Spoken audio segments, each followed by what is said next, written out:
Hi friends, இந்த video வந்து நம்ம என்ன பார்க்க போகிறோம் அப்படின்னு கேட்டிங்கன்னா, இப்போ வந்து நம்மளோட கங்குவா திரைப்படம் வந்து ரிலீஸ் ஆகி கிட்டத்தட்ட 22 நாட்கள் முடிஞ்சிருக்குங்க. 22 நாட்கள் முடியல நம்ம கங்குவா திரைப்படம் எத்தனை கோடி வசூல் செஞ்சிருக்கு. அந்த ஒரு விவரத்தை பற்றி அந்த வீடியோ நம்ம டீட்டெயிலாக பேச போகிறோம். நம்ம கங்குவா திரைப்படம் வந்து ரசிகர் மத்தியில் ஒரு மாபெரும் எதிர்பார்ப்பில் கடந்த நவம்பர் 14ஆம் தேதி ரிலீஸ் ஆச்சு. இந்த திரைப்படம் வந்து ரசிகர் மத்தியில் செம்ம பெரிய எதிர்பார்ப்பு இருந்துச்சு. ஆனால் வந்து இந்த திரைப்படம் வந்து ரசிகர்களால் வந்து ஒரு தோல்வி திரைப்படமாக அறிவிக்கப்பட்டுச்சு.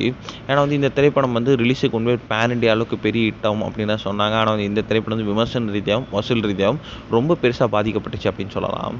இந்த திரைப்படம் வந்து கொஞ்சம் வேறு மாதிரி கொடுக்கலாம் அப்படின்றதுக்காக ஒரு 12 நிமிஷம் தேவையில்லாத காட்சிகள்லாம் ட்ரிம் பண்ணாங்க. ஆனால் வந்து அப்பயும் வந்து ரசிகர்களுக்கு இந்த திரைப்படம் பிடிக்கவில்லை அப்படின்னு தான் வந்து ரசிகர்கள் சொல்லியிருந்தாங்க.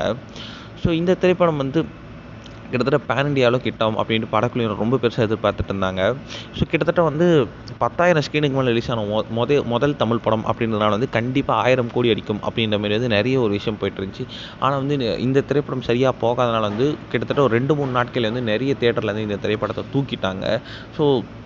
இந்த திரைப்படம் வந்து கிட்டத்தட்ட வந்து ஒரு 480 கோடிக்கு மேலே தாங்க கலெக்ட் பண்ணியிருக்கு. ஏன்னா வந்து முதல் 3 நாட்கள்லேயும் 127 கோடி வரைக்கும் கலெக்ட் பண்ண நம்மளுக்கு கங்குவா. அடுத்த இத்தனை நாட்களில் கண்டிப்பாக ஒரு 480 to 500 கோடி வரைக்கும் கலெக்ட் பண்ணியிருக்கும் அப்படின்ட்டு இப்போ வந்து ஒரு நியூஸ் கிடச்சிருக்கு. இந்த ஒரு விஷயம் வந்து சூர்யா ஃபேன்ஸ் மத்தியில் செம ட்ரெண்டிங்காக போயிட்டுருக்கு.